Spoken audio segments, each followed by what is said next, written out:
Excuse me, ma'am. My daughter noticed it's your birthday. Would it be all right if we joined you? The woman in the wheelchair looked up, her pale blue eyes flickering with something between disbelief and desperate hope. Before her sat a small store-bought cake with a single candle, its flame trembling in the September breeze.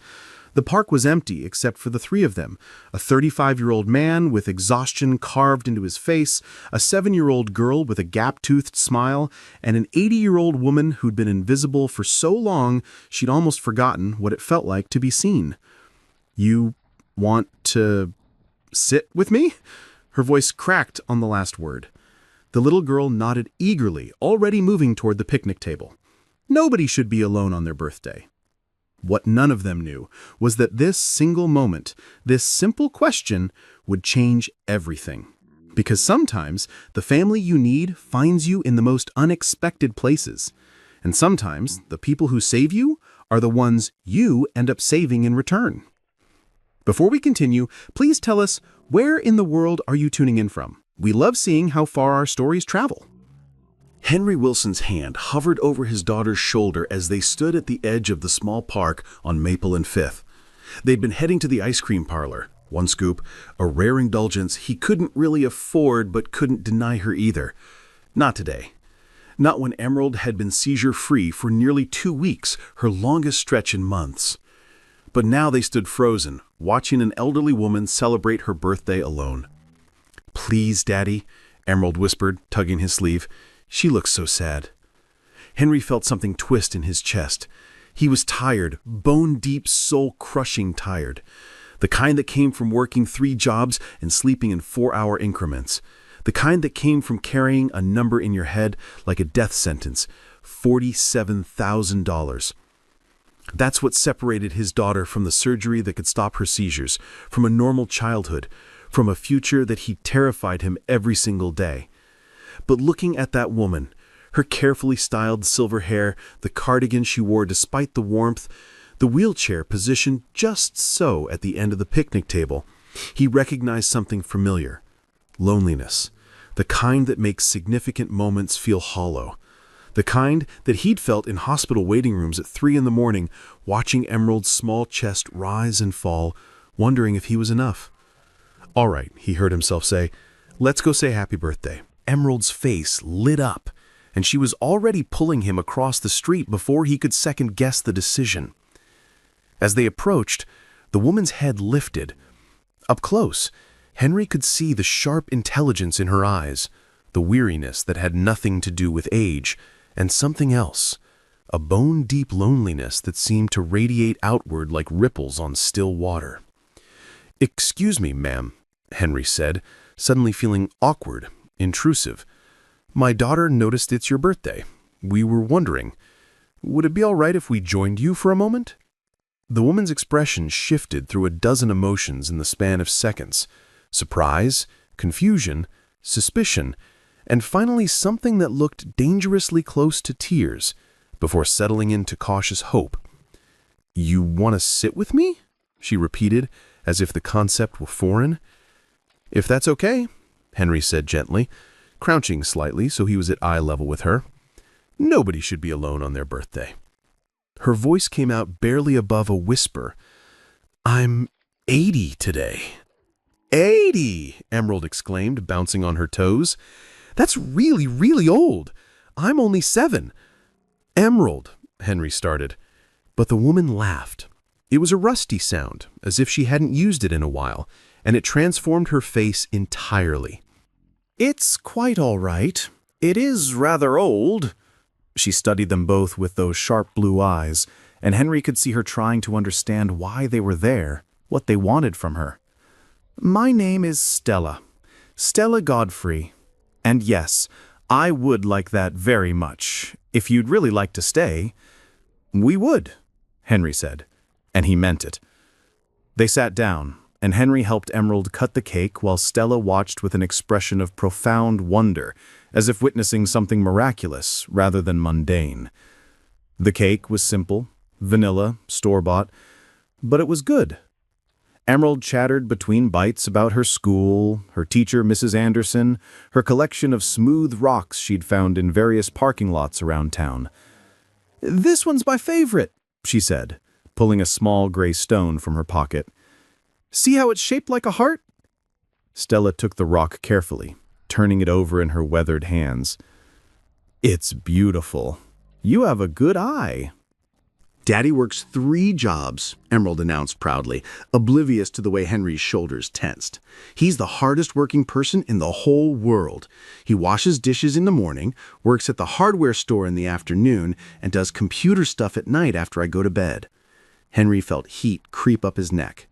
I'm sure Miss Stella doesn't need to hear about—" "Please," Stella interrupted softly, and there was something in her voice, a hunger that had nothing to do with food or cake or anything physical.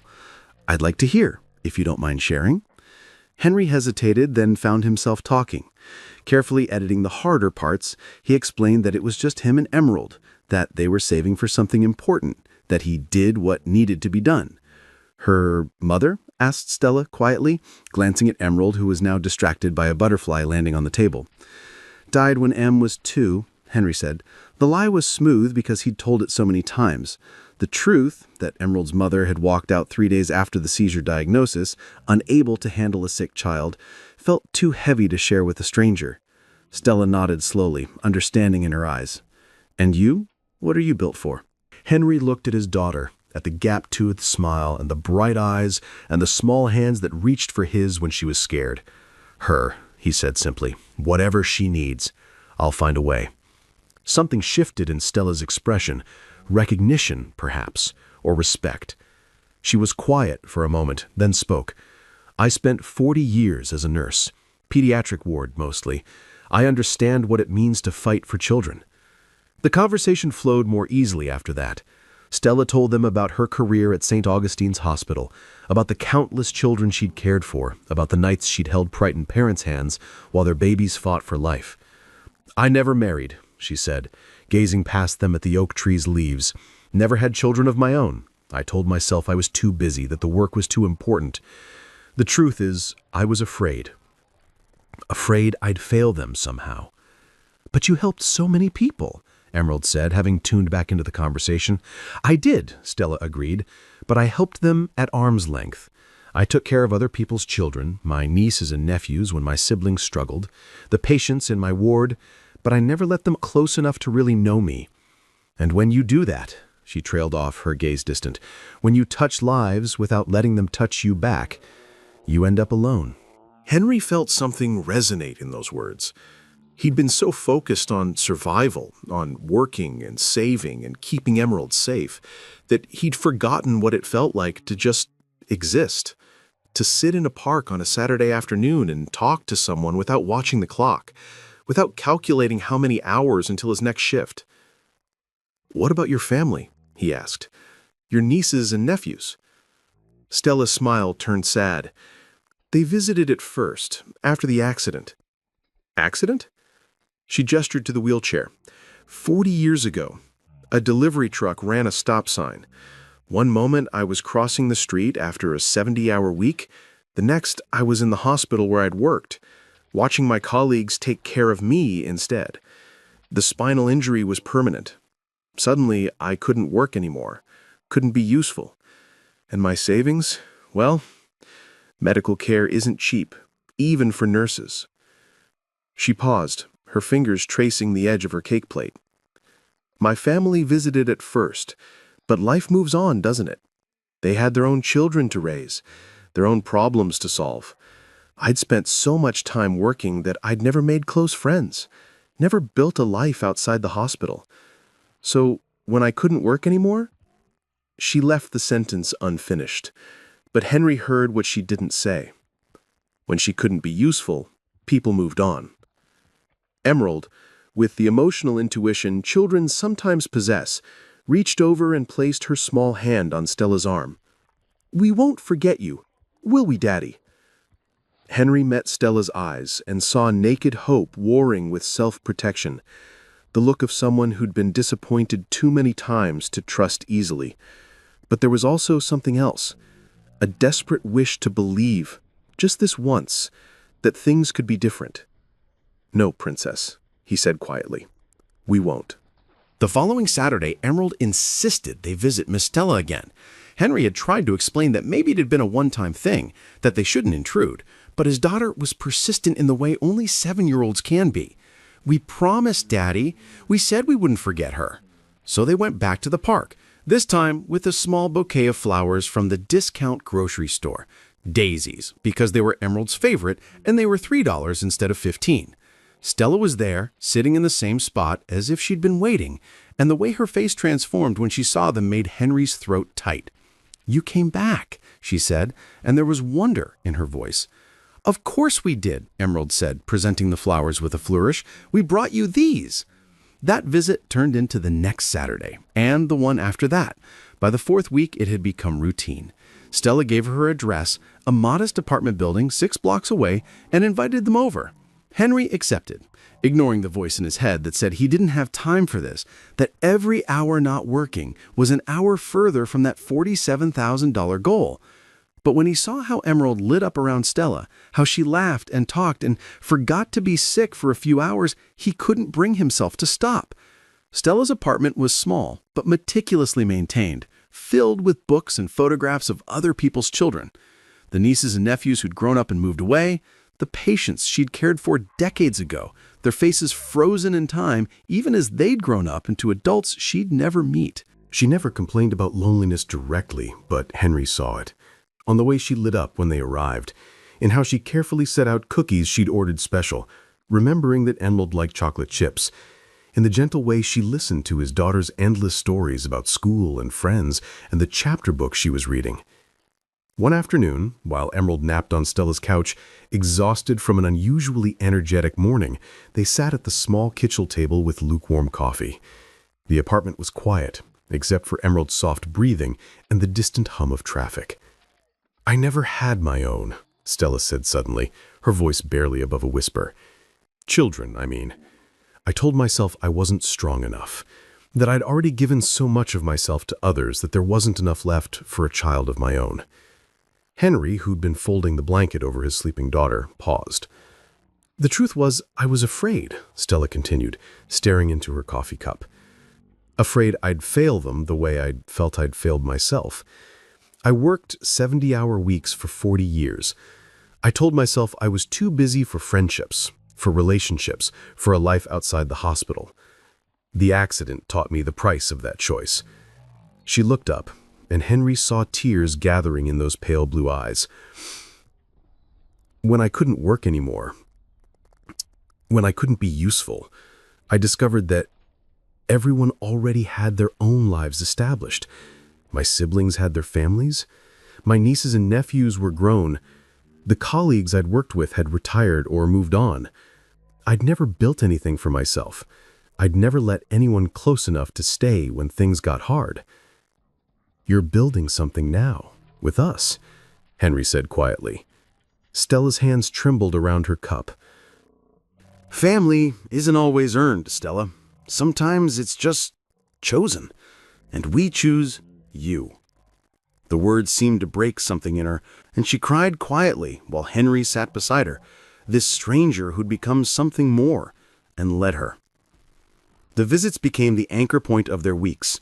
Emerald started spending Saturday nights at Stella's apartment, the two of them watching old movies and playing card games. Stella taught her to knit, and Emerald made lopsided scarves with fierce determination and an excess of dropped stitches. Henry would pick her up Sunday mornings and they'd have breakfast together, the three of them, an accidental family built from mutual loneliness and genuine affection.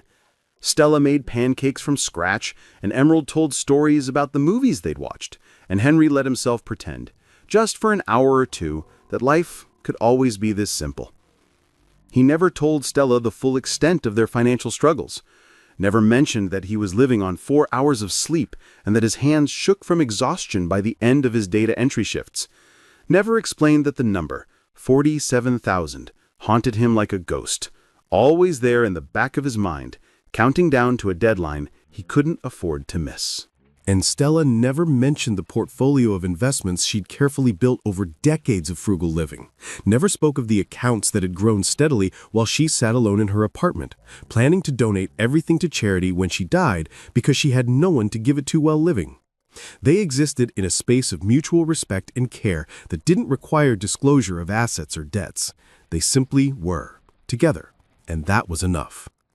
Until it wasn't. Sit tight, because this story is about to take a turn that neither Henry nor Stella saw coming, and you won't want to miss what happens next. The collapse came on a Tuesday night in February, 5 months after that first birthday in the park. Henry was halfway through his data entry shift, his eyes burning from staring at spreadsheets, when his phone rang. The number was Emerald's school, and his heart dropped before he even answered. "Mr. Wilson?" The school nurse's voice was tight with controlled panic. "It's Emerald. She had a seizure, a prolonged one. We've called an ambulance. They're taking her to Mercy General." The rest of the conversation was white noise. Henry was already moving, grabbing his jacket, his hands numb and clumsy. The drive to the hospital was a blur of red lights and intersections that seemed to multiply, stretching the 6-mile distance into an eternity. The hospital smell hit him like a physical force when he walked through the emergency room doors. Antiseptic and fear and too many memories. Emerald lay small and pale in a bed, surrounded by machines. Electrodes dotting her head like strange flowers, monitors beeping their steady, terrifying rhythm. "Daddy?" Her voice was weak, frightened. "I'm here, baby. I'm right here."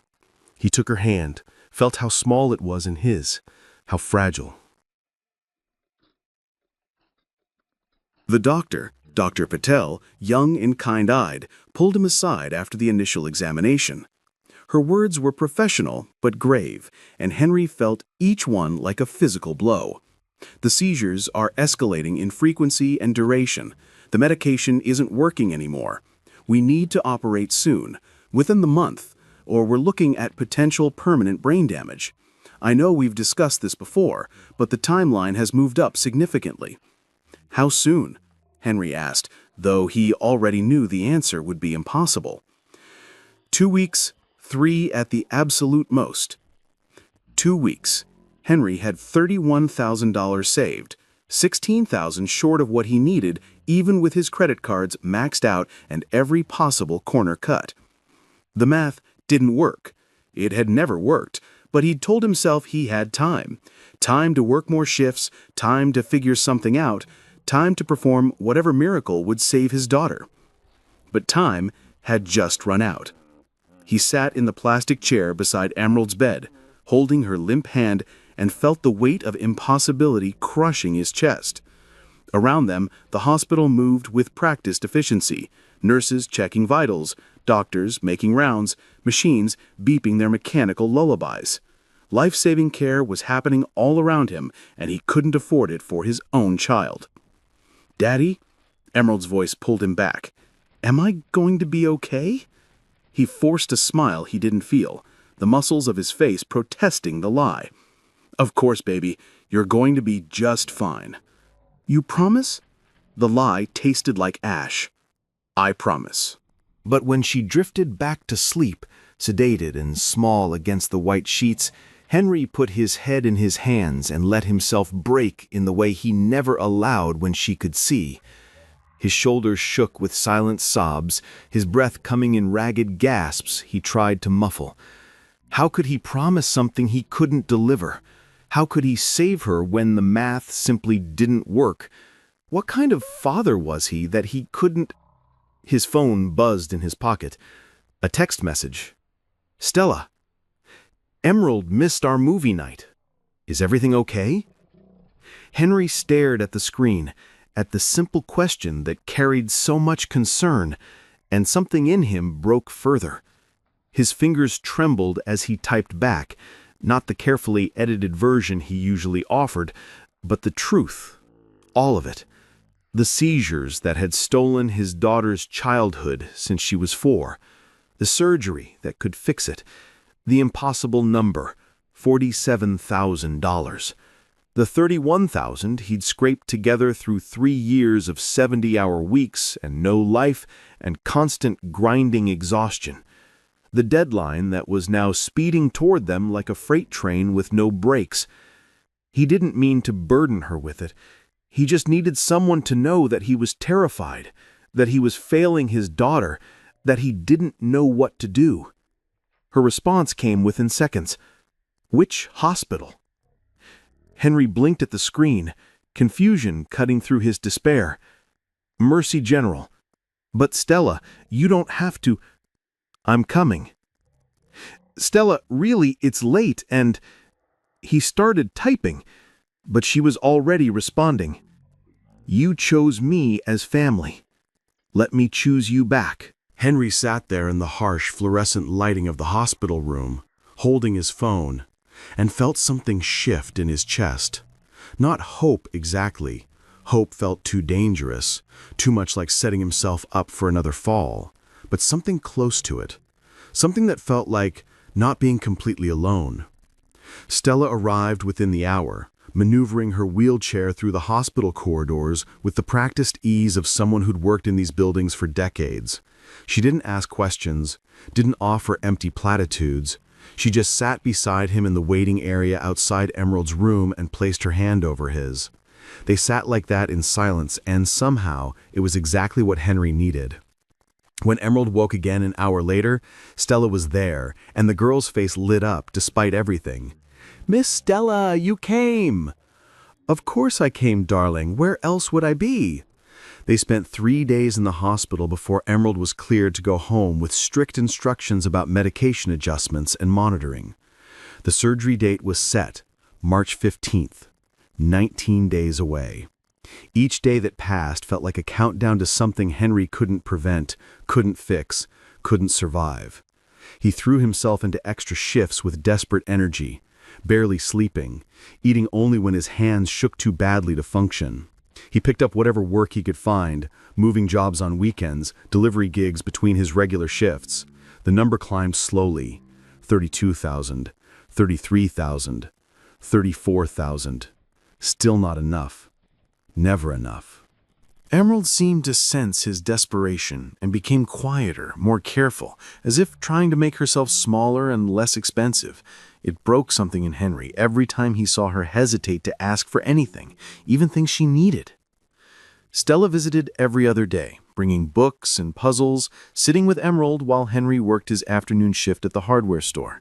She never asked about the surgery directly, never pushed for details he wasn't ready to share fully, but Henry knew she understood, knew she saw the shadows under his eyes, the way his hands trembled when he thought no one was watching.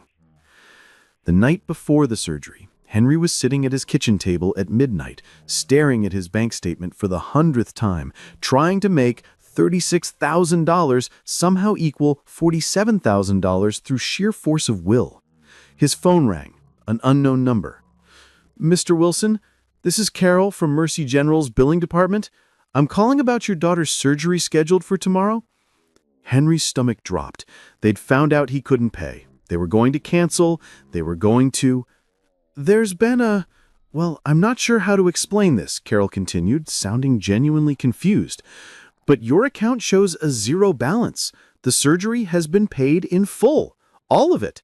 The procedure, the hospital stay, the post-operative care, everything." Henry's hands went numb. The phone nearly slipped from his grip. "What? That's not... There must be a mistake." "There's no mistake, sir. Someone contacted us directly this afternoon and covered the full cost. The payment has been processed and confirmed." "Who?" Henry's voice came out strangled. "Who paid it?" "I'm sorry, Mr. Wilson. The donor requested anonymity. I'm not authorized to release that information." But Henry knew. Even before he hung up, even before he pulled up Stella's contact and called her with shaking hands, he knew. She answered on the second ring. "Henry? What did you do?" His voice was shaking, tears streaming down his face. "Stella, what did you do?" There was a long pause. When she spoke, her voice was steady but thick with emotion. "I did what family does. I took care of someone I love. Stella, I can't. That's too much. I can't accept." "Henry Wilson, listen to me." Her voice shifted, becoming steel wrapped in velvet. I have spent 40 years watching money accumulate in accounts, planning to give it all away when I die because I had no one to give it to while living. Do you understand what that means? I was going to die alone, and my only legacy would be a donation to institutions that wouldn't remember my name a month after the check cleared. She took a breath, and Henry could hear her fighting tears. You and Emerald gave me something I'd stopped believing in. You gave me purpose. You gave me today instead of someday. You gave me a reason to wake up in the morning and a reason to care about tomorrow. Every Saturday, every story, every time Emerald falls asleep on my couch and you cover her with a blanket, that's what I was saving for without knowing it. That's what the money was for. Let me do this, please. I don't know how to repay. You already have, Stella said firmly. Every Saturday, every time you include me in your family photos, every time Emerald calls me Grandma Stella and you don't correct her, that's the payment. That's everything. And besides, I have a vested interest in this surgery succeeding. I expect to see that girl grow up healthy. I want to be there when she graduates high school, when she gets into college, when she achieves all those dreams she talks about. You're not taking from me, Henry. You're giving me a future to look forward to. You're giving me a reason to be here. Don't rob an old woman of that. Henry couldn't speak through the tears, could only nod even though she couldn't see him. Now go get some sleep, Stella said, her voice warm. Tomorrow's a big day. I'll be at the hospital by 7. We'll get through this together, like family does. If this story is touching your heart, let us know in the comments below. And stay with us, because what happens next will remind you why showing up for people matters. 6 hours of Henry sitting in the surgical waiting area, his leg bouncing uncontrollably, his hands clasped so tightly his knuckles turned white. Stella sat beside him the entire time, her hand occasionally touching his arm, reminding him he wasn't alone. They didn't talk much. There wasn't much to say. The waiting room slowly filled and emptied with other families, other crises, other vigils. A woman in her 60s crying quietly while her husband held her. A young couple clutching hands and whispering prayers. An elderly man alone in the corner, staring at nothing. Henry tried not to think about what was happening beyond those double doors, tried not to imagine Emerald small and unconscious on a table, her skull open, surgeon's hands working on the intricate pathways of her brain, tried not to think about all the things that could go wrong. At hour 4, Stella went to get coffee from the cafeteria. At hour 5, Henry stood and paced, because sitting was impossible, his body needing to move or he'd shatter into pieces.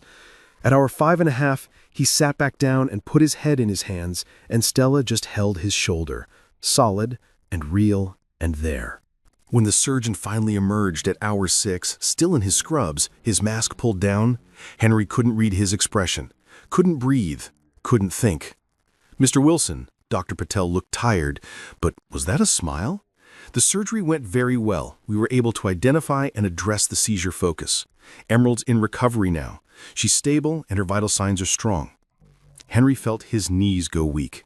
Stella's hand tightened on his arm, keeping him upright. "She'll need to stay in the ICU for monitoring tonight, but if everything continues as we expect, we'll move her to a regular room tomorrow. The next 72 hours are critical, but I'm cautiously optimistic." "Can I see her?" "Give them about 30 minutes to get her settled, then a nurse will come get you. She'll be groggy and won't be able to talk much, but you can sit with her." When they finally let him back, Emerald looked impossibly small in the hospital bed, her head wrapped in white bandages, tubes and wires connecting her to machines that beeped and hummed. But her chest rose and fell steadily, and when Henry took her hand, her fingers squeezed his weakly. "Hey, Princess," he whispered, his voice breaking. "You did so well. I'm so proud of you." Her eyes fluttered open briefly, unfocused, but aware. "Daddy?" "I'm right here. I'm not going anywhere." Stella had been allowed back with him, and she sat on the other side of the bed, her weathered hand gently stroking Emerald's arm. "We're both here, sweetheart, and we're going to be here when you wake up properly. You're going to be just fine." The recovery was slow but steady. The first few days were the hardest, Emerald in pain, unable to do much beyond sleep and take medication, but gradually, she became more alert, more herself. By day 4, she was complaining about the hospital food and asking for books. By day 7, she was sitting up and trying to teach the nurse her favorite card game. Stella visited every single day, bringing audiobooks and puzzles and small gifts, a stuffed turtle, a set of colored pencils, a journal with a purple cover. She sat beside Emerald's bed and told stories about her nursing days, about the children she'd cared for who'd grown up to be doctors themselves, astronauts, teachers, engineers. There was this one boy, Stella said one afternoon while Henry dozed in the chair by the window, exhausted from another long night. Brian, his name was. He'd been in a terrible accident, broken both legs, and he was so angry about missing his baseball season, angry at everyone. But I'd sit with him during my breaks and we'd talk about baseball stats. And eventually, he started working with the physical therapists. Do you know what he does now? Emerald, still weak but engaged, shook her head. He's an orthopedic surgeon, fixes broken bones for a living. He sent me a card 5 years ago, tracking me down through the hospital just to say thank you. Stella's eyes were distant, remembering. That's the thing about healing. Sometimes the people who help us become the people we aspire to be. Is that why you became a nurse? Emerald asked. Stella smiled. Someone took care of me once when I was very young, made me feel safe. I wanted to do that for others. Miss Stella, Emerald said, her voice growing thoughtful, why don't you have kids of your own? You'd be such a good mom.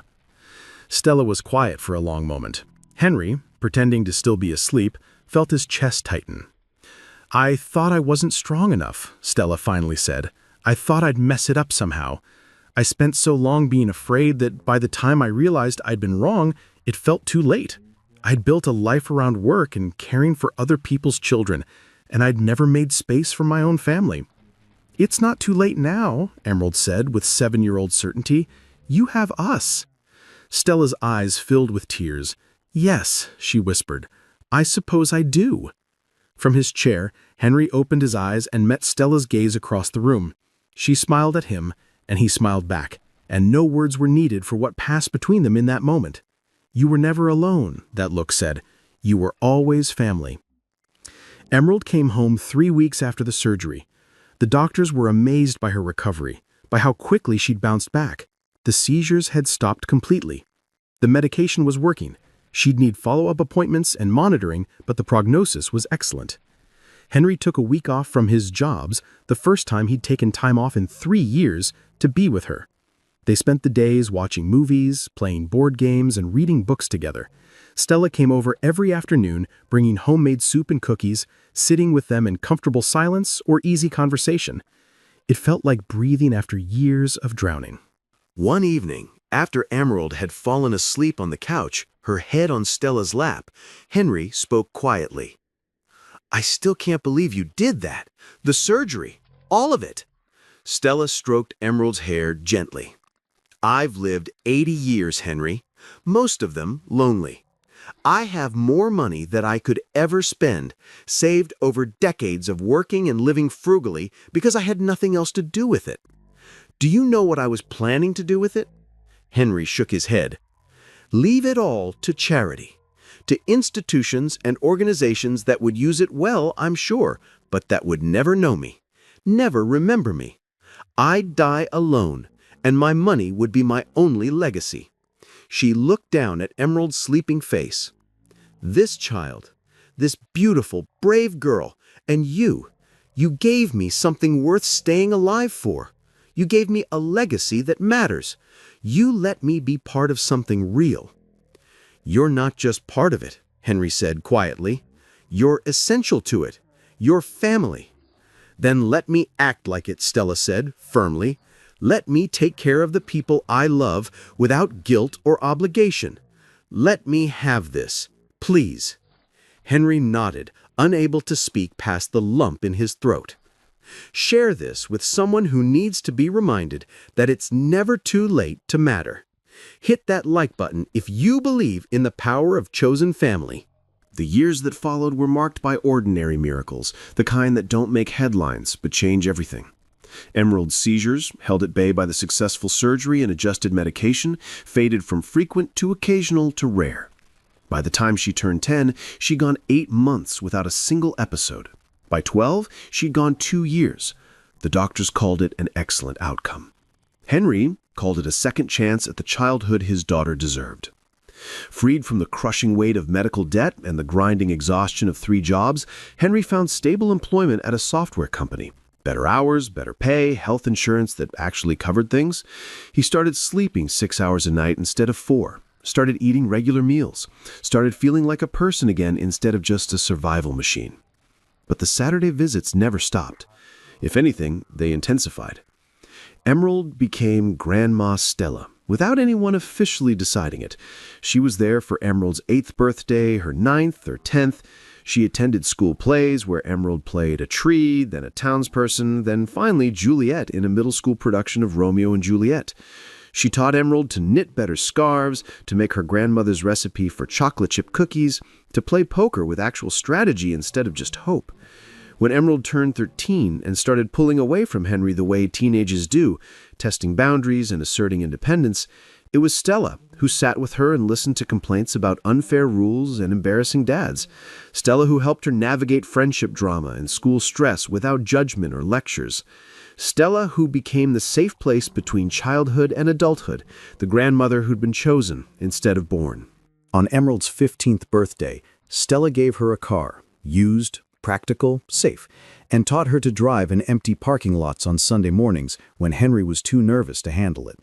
"Brake gently, dear," Stella said calmly, as Emerald jerked the car to a stop for the 5th time. "Like you're pressing on an eggshell. Don't want to crack it, just want to apply pressure." "I'm never going to get this," Emerald groaned, gripping the steering wheel so tightly her knuckles went white. "Yes, you will. You just need practice. Your father learned to drive, and if he can do it, anyone can." "I heard that," Henry called from where he stood at the edge of the parking lot, pretending not to be having a heart attack watching his daughter behind the wheel. Stella winked at Emerald. "He's going to need therapy after this, but that's what fathers do. They worry. It means he loves you." "I know," Emerald said, her voice softening. Then, quieter, "Grandma Stella, thank you for everything." Emerald's eyes filled with tears. "I love you." "I love you too, sweetheart. Now, let's try that turn one more time. Remember, check your mirrors, signal early, slow approach." By the time Emerald entered her junior year of high school, the college brochures started arriving. She'd developed a fascination with medicine, inspired partly by her own experiences and partly by Stella's stories from her nursing days. She spent hours researching programs, talking to counselors, shadowing nurses at the local clinic.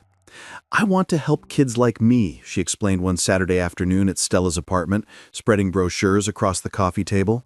"Kids who are scared and sick and don't understand what's happening to them. I want to be the person who makes them feel safe." Stella's eyes were bright with pride. "You'll be wonderful at it. You already have the most important quality, empathy. The rest is just learning." Henry watched them together, his daughter at 17, vibrant and healthy and full of dreams, and Stella at 87, more fragile now but no less present, and felt gratitude so profound it was almost painful. These two people, who'd come into each other's lives by accident, had saved each other in ways that went far beyond money or medicine. When the college acceptance letters arrived in the spring of Emerald's senior year, they all gathered at Stella's apartment to open them together. Stanford, yes. Johns Hopkins, yes. Duke, yes. And finally, the one Emerald wanted most, Columbia, full scholarship, pre-med track with a focus on pediatric neurology. "I got in," Emerald whispered, staring at the letter. Then louder, "I got in! Full ride! I'm going to Columbia!" Henry swept her into a hug, tears streaming down his face. Stella watched from her wheelchair, her own face wet with tears, her hands clasped together. "We need to celebrate," Henry said. "Dinner? That nice restaurant on 5th Street?" "Actually," Emerald said, looking between them, "I want to celebrate where it all started, the park, the picnic table, where we first met." So they went to the small park on Maple and 5th on a warm May evening. They sat at the same weathered picnic table where a 35-year-old single father had asked a lonely 80-year-old woman if he and his daughter could join her birthday celebration. The oak tree was fuller now, its branches heavy with spring leaves. The bench where they'd first noticed Stella had been repainted. Stella had insisted on bringing a cake, chocolate this time, Emerald's favorite, and they lit candles that flickered in the gentle breeze. "Look at you," Stella whispered, holding Emerald's face in her weathered hands. "My brilliant girl, going out to save the world. Because you showed me how. You and Dad. You showed me that the most important thing is showing up, being there, choosing to care even when it's hard." "Especially when it's hard," Stella agreed. They ate cake as the sun set, painting the sky in shades of orange and pink and purple. Families played in the park around them, children on swings, parents pushing strollers, teenagers tossing a frisbee. Life happening all around them, beautiful and ordinary and sacred. "This," Stella said quietly, watching the sunset, "this is what I always wanted. Not the things I bought, not the money I saved. This, being part of something that continues after I'm gone. Being someone's person, mattering to someone beyond what I could do for them." "Don't talk like that," Henry said, but gently. "I'm 87, dear. I'm allowed to acknowledge mortality." She squeezed his hand. "I'm not afraid. I got my miracle. I got to matter to someone. I got to watch this beautiful girl grow up. I got to be Grandma Stella instead of just Stella. That's more than most people receive in a lifetime." Emerald leaned her head on Stella's shoulder. "You're going to be at my graduation, right? From medical school? That's 8 years away. You have to be there." Stella smiled, stroking her hair. "I'll do my very best, sweetheart. I promise." Summer passed in a blur of preparation. Shopping for dorm supplies, endless lists of things Emerald would need, emotional conversations about independence and staying safe and calling home. Stella helped with everything, insisting on buying the expensive textbooks, making sure Emerald had warm clothes for New York winters, slipping money into her wallet when she thought no one was looking. The week before Emerald left for Columbia, they threw a small going-away party at Stella's apartment. Just the three of them and a handful of neighbors who'd been pulled into their orbit over the years. Mrs. Sylvia from downstairs, who'd taught Emerald to make dumplings. Mr. Veronica from across the hall, who'd helped Henry fix his car more times than he could count. A young couple from 3B with their toddler who called Stella great-grandma. It was small and warm and perfect. That night, after everyone had left and they were cleaning up, Stella pulled out a small box. "I want you to have this," she said, handing it to Emerald. Inside was a delicate silver necklace with a small pendant, a stethoscope intertwined with a heart.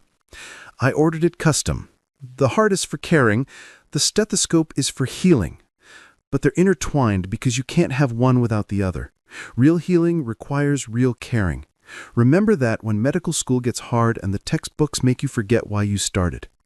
Emerald put it on immediately, tears streaming down her face. "I'll wear it every day, I promise." "And this," Stella said, handing Henry a thick envelope, "is for both of you. Don't open it now. Open it later, when you're home. Just trust me." He tried to refuse, but Stella's look stopped him. "Please, let me do this." So he took the envelope and they finished cleaning, and he pushed Stella's wheelchair back to her bedroom while Emerald washed the last dishes. It was comfortable and familiar, and felt like it would last forever. It didn't. Stella's 90th birthday fell on a Saturday in late September, exactly 10 years after that first meeting in the park. They planned the party for weeks. Henry, Emerald, home from college for the weekend, and the small community that had formed around their unlikely family. Nothing fancy, just cake and stories and laughter in Stella's apartment, surrounded by a decade of accumulated photographs. Emerald at 8, 9, 12, 15, 18. Henry and Stella at various ages, growing older together.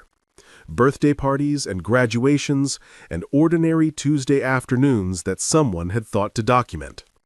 A life proven real through accumulated moments. Stella was more fragile now.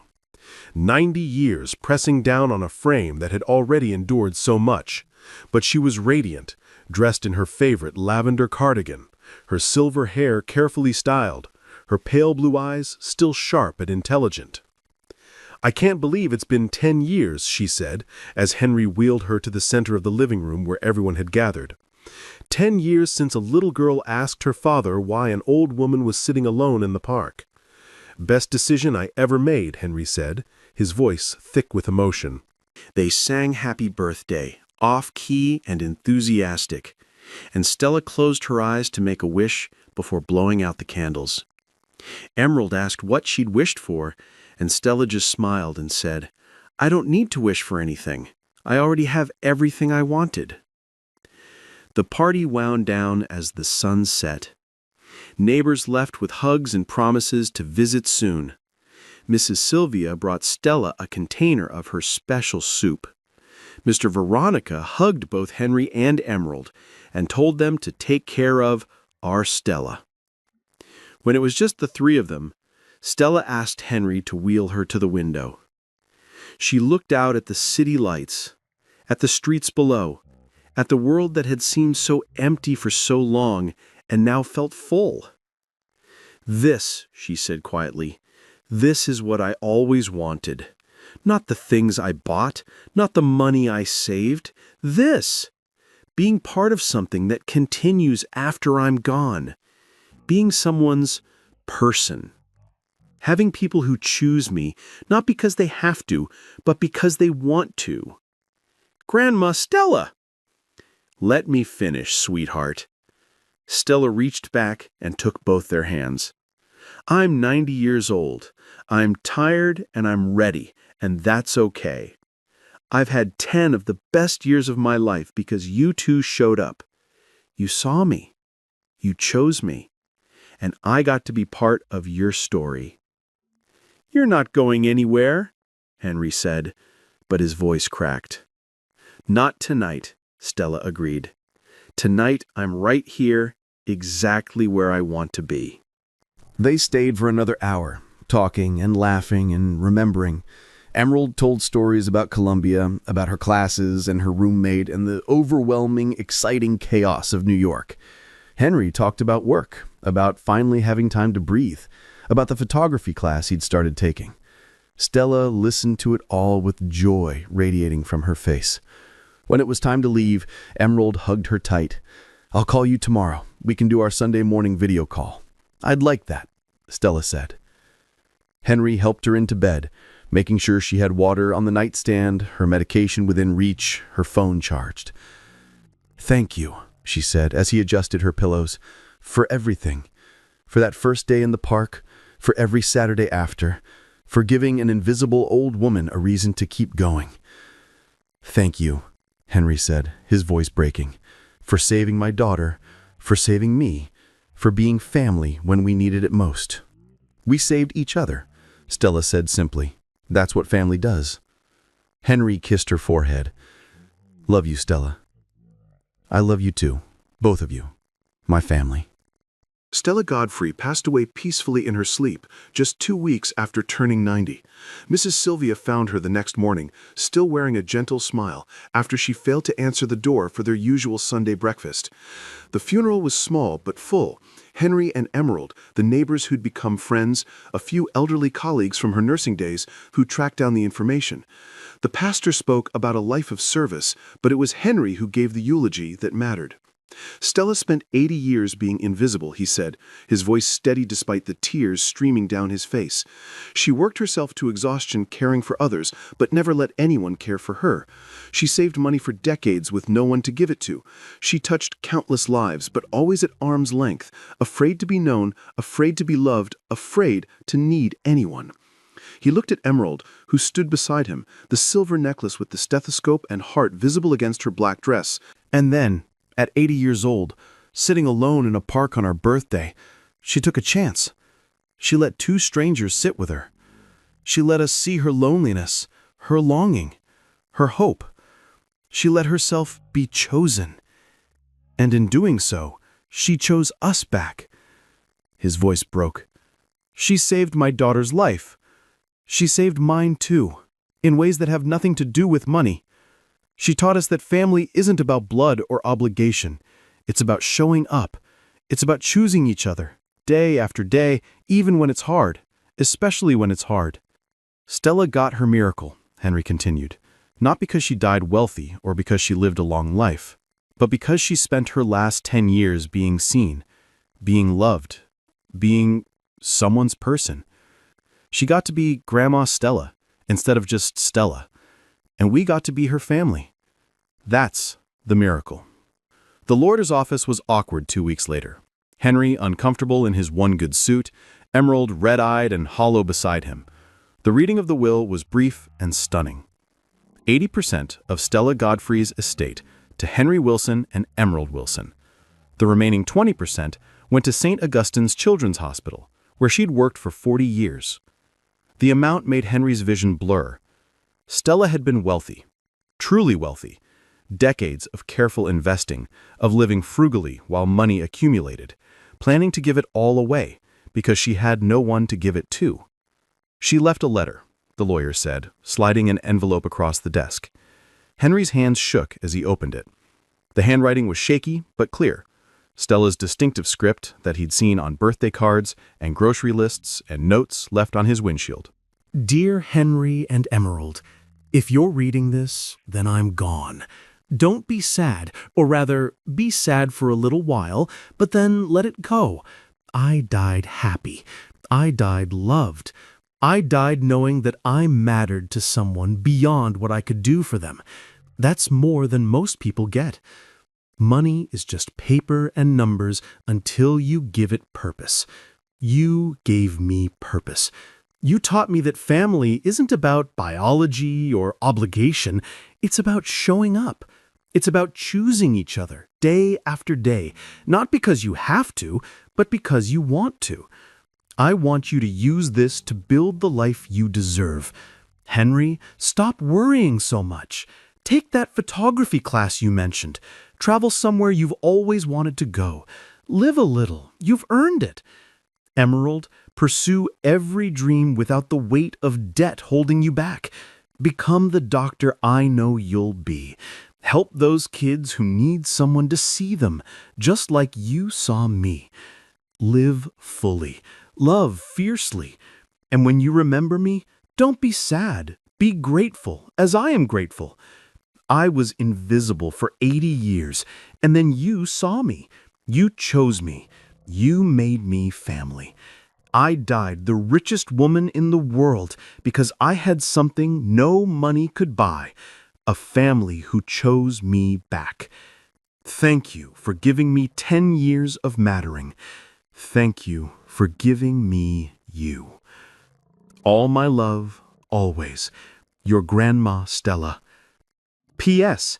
Emerald, wear that necklace to your medical school graduation. I'll be there in spirit, so proud I could burst. P.P.S. Henry, that envelope I gave you before Emerald left for college, I hope you kept it. Inside are instructions for my funeral, which you've probably already handled, thank you, but also letters I wrote for both of you. One for each major milestone I might miss. Open them when you need me. I'll still be showing up, even from here. They sat in the lawyer's office holding each other, crying for the woman who'd taught them that loneliness is only permanent if we let it be, that it's never too late to build something real, that sometimes the family we need finds us in the most unexpected places. On the corner of Maple and Fifth, the park still stood. The picnic table where everything began remained, weathered but sturdy. And every year, on Stella's birthday, Henry and Emerald returned with cake and candles. Sometimes it was just the two of them. Sometimes they brought friends, partners, eventually Emerald's own children, Stella's great-grandchildren in spirit, if not in blood. They'd light the candles and sing happy birthday to the woman who'd spent 80 years invisible before finally, beautifully, being seen. They'd tell stories about her, the way she taught Emerald to knit, her terrible jokes, her incredible chocolate chip cookies, the way she'd understood loneliness because she'd lived it and chosen to fight it anyway. And every time, without fail, Henry would look at that picnic table and remember the single most important decision he'd ever made, saying yes when his 7-year-old daughter asked if they could say happy birthday to a stranger. Because that's when he learned that showing up matters. That choosing people matters. That family isn't about blood or obligation, but about being there, consistently, persistently, lovingly, until the invisible becomes visible, until strangers become family, until alone becomes together. Stella Godfrey lived 90 years. 80 of them are invisible. But those last 10, she was seen. She was chosen. She was loved. And that made all the difference. If this story touched you, don't keep it to yourself. Share it with someone who needs to hear it. Hit that like button if you believe in the power of showing up. Subscribe So Lift Stories for more stories that remind us why human connection matters. And remember, it's never too late to matter. It's never too late to be seen. It's never too late to choose a family. Thanks for watching. We'll see you in the next story.